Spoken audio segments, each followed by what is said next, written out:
him sitting and eating, I don't know, breakfast or dinner with his wife. Okay, so he's married, not married, in his apartment. How does the apartment looks like? And then he's getting this beeper and he's coming and... So you went from the situation to you went in depth into the character. Exactly, and I started to be fascinated by this policeman. I must say that manhood and Israeli manhood, it's something that is fascinating me for years. I guess that maybe myself, I have all sort of unfinished thing with manhood and with Israeli manhood, and I think that what manhood is a big thing, but I think that what's maybe unique for Israel is that you cannot imagine an Israeli man without imagining him as a soldier.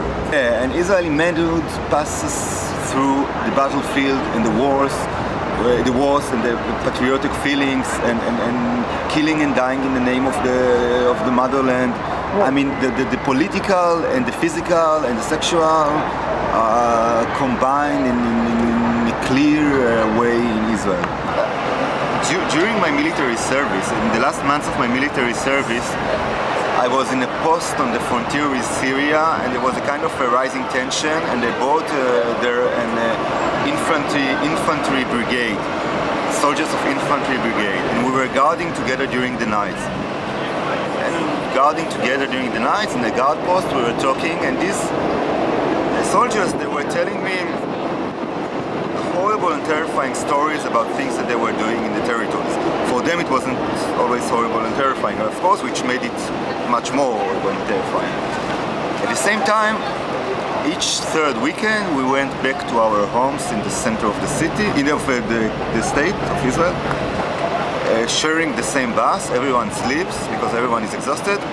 And then I noticed that each one of them, in a miraculous way, 1 minute before his bus stop, he wakes up as if he had a kind of alarm, and he passes between all the other soldiers and he's hugging them, but with a lot of tenderness, and he tells them goodbye fighters, and they answer him goodbye fighter. And it was really such a moving moment for me looking at them, because there was really something not only machoistic but really also tender and soft. And I told myself that there is here a complex vision. I mean, these people are doing horrible things, and they are acting in a very tender way, and I wouldn't like to try to solve this tension. And I don't think that one thing compensates on the other. I mean, it's not the fact that they are acting one towards the other in a tender way, it doesn't do the other things better, and the fact that they are doing horrible things, it doesn't abolish this tenderness. I would like to put it as it is, as a whole, on the screen with both sides. So, in a way, the apparent contradiction, you mean? The apparent contradiction. Right. So, I think that in the first part of the movie, dedicated to this policeman and to this specific policeman, I try to since he's not a person of words and not a person of small talks, I try to create a mise-en-scène and physical gestures that will bring about both sides, the whole picture, with a series of rituals. Because I felt that the main key to understand his personalities is this endless repetition of rituals. I think that the only way that a person like this, 35 years old, going to become a father, and a killer in the name of the state, giving tender massages and devoted massages to his wife. I think a lot of wives can be jealous when they see this devotion. And killing people at night, the only way he can handle it, the only way he can survive it, is by this repetition, endless repetition of rituals, where tenderness is one ritual and killing is another ritual. And this is this mise-en-scène, I think. This is this minimalistic mise-en-scène, because also it's minimalistic because he knows exactly the rules. I mean, you know, when you should discover things or find out things, so you go to the left, you go to the right, you try this one. He doesn't. He's so trained. living. I mean, his way of life is so well trained in his own life that everything is clear cut. Right. Discipline. Disciplined. Yeah. Yeah. Right. And accurate. So, at what point were you able to bring the two halves of the story together? So, because we don't have any sort of intimation really at the beginning. Well, we do slightly. For me, well, the second group, or the second part, afterward the film, the second group is a group of bourgeois radicals. And I think that I was really fascinated by this, in a way, forever embarrassing, complicated, intimidating relationship with the almost always bourgeois radicals and the people they are supposed to speak in their name, as they are there in order to redeem them. But it's not clear that they really desire this redemption. There's this scene with the violin in the film. On the street. On the street. Yeah. I felt that for me this scene was a kind of musical, and I don't like the word, but I'll say it however, poetical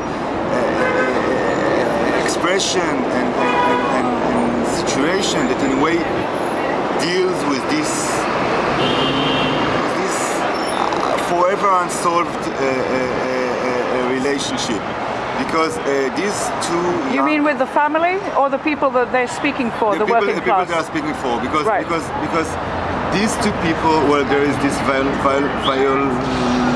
player sitting in the middle of the street. No one cares for him. People are passing by. It's a central street. And the only ones who put attention to him, who cares for him, are these two young radicals. At the same time, the way to save him, to help him, is by taking from him the violin and playing better than he does. So I think it's what a metaphor! Amazing, isn't it? Yes, I think it's sad irony, because really their intentions are positive and yet they are condescending. But isn't it better to be condescending and at least try to help him than to pass indifferently like all the others do? But at the same time, what will this violin player what will he do afterwards, after they leave? Can he play against with his false tunes after hearing them play? I mean, for me it was this... But wait a moment, hold on. Okay, go. It's true that in a way tuning the violin, that from now on the violin will be tuned, it gives him a kind of tool to fight, to have a... In a way it's a stand-in for political awareness. It's like trying to give him political awareness that maybe a street musician doesn't have. Exactly, and maybe to make others hear his voice. Yeah. And also I thought that there was something, because this group also physically, they are young, beautiful, blonde, and in a way their highest quality and their biggest tragedy is the fact that they are completely detached from this surrounding, from this Israeli surrounding. They come from another time, from another period, from another place. This is in a way why they can doubt the biggest Israeli consensus about our national unity against the external enemy. And this is in a way why no one will listen to them, because they are detached. Right. And I feel that this detachment passed also with this image of these two people. One is playing the violin and the other one looks at him move in the middle of this so Israeli street, central street, right. Hard worker. Go ahead. During my film school, I worked for 3 years as a wedding cameraman. And working as wedding cameraman, I don't know, I understood that also in United States wedding is a very big issue. In Israel it's an extremely dramatical issue. There's always this tension for me between the idea that it should be the happiest day of your life, people who get married, and at the same time it's permanent when you when you film like me about 500 weddings, so you see how it always a repetition of ritual, the same rituals, and everyone stick to the rituals because for him, behind this ritual, there is this promise for ultimate happiness. And in a way, people feel, I think, that if they'll not copy these rituals in the most precise way, they lose something that they will never gain back. So this choice, like Jewish religion, right? like Jewish religion, exactly, like a kind of religion. You should stick to the rituals. So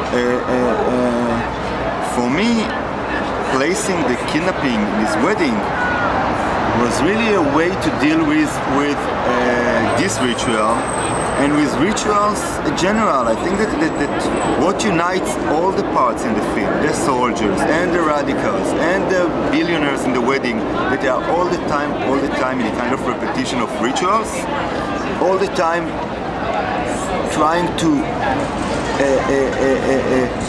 fill the frame with their presence, with their ceremonial presence, and in a way you have the feeling that the values, I mean the real values, it's not clear that they exist anymore.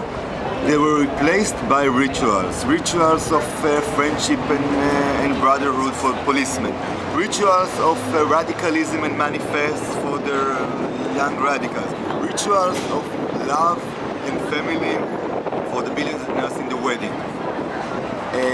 I would also like to comment that this photo, when they are organizing this photo, behind their back there is all the Jewish history. I mean, the most important place for each Jewish heart, the Kotel, the Saint Wall, I don't know how to call it in English, and the 3,000, 2,000 years of Jewish history, Saint and ancient Jerusalem.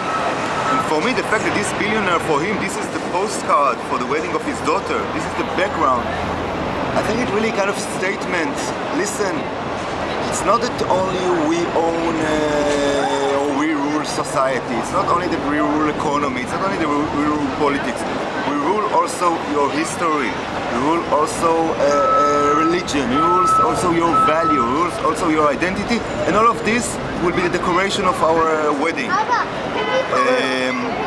So no one has any freedom of choice anymore, they just follow the book, right? Exactly. Except the artist. Except the artist. Right. So you as the filmmaker, you have your rituals too, maybe, no? Yeah, I should suspect, first of all, of course, I should suspect myself that I'm only also fulfilling rituals. And I would like also to quote a sentence said often by my mother when she speaks about Israel. She says that in Israel there are no survivals in Israel. I mean, we are all in a way contaminated by the same sicknesses. Wait.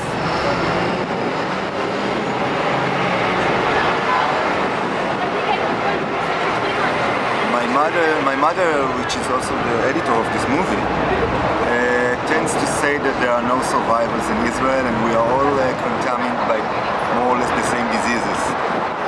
Contaminated? Contaminated by Right. more or less the same diseases. So, yeah, I mean,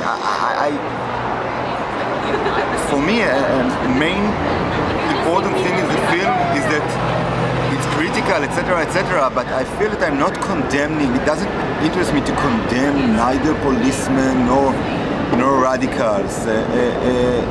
I think that I try to create the kind of Röntgen radar photo of their existence, with the most detailed way, with the slightest nuances, with the expression on their faces, with their physical gestures, with the way they move their bodies. This photo is sometimes also maybe horrible, but I try to put on the screen what I see in a way as the Israeli soul. Right. Wow.